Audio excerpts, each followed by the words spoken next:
Κοτσομπολιό και είναι ακριβώς αυτό που έχει βγει και η παροιμία για τους κομπολογάδες, τους γνωστούς κομπολογάδες με τα κομπολόγια, πως είναι μια παρέα 4 άτομα παραδείγματος χάρη και φεύγει ο ένας, φεύγει η χάντρα και σχολιάζεται αυτός που έχει φύγει.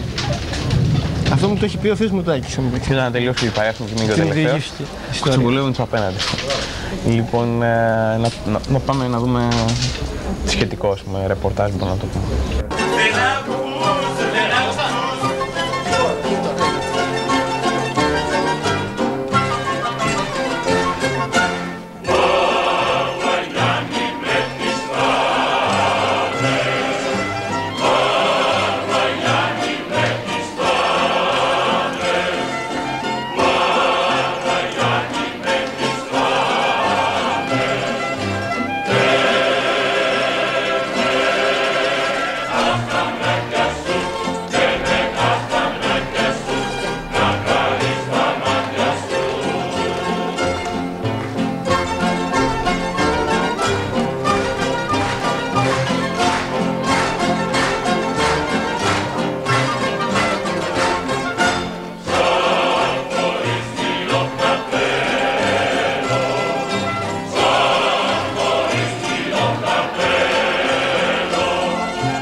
Μα καλά δεν σχολιάζει κανένας αυτή την πόλη τελικά.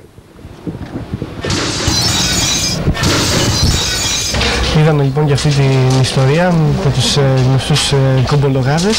Είμαστε στην όπερα, είναι το Agriculture.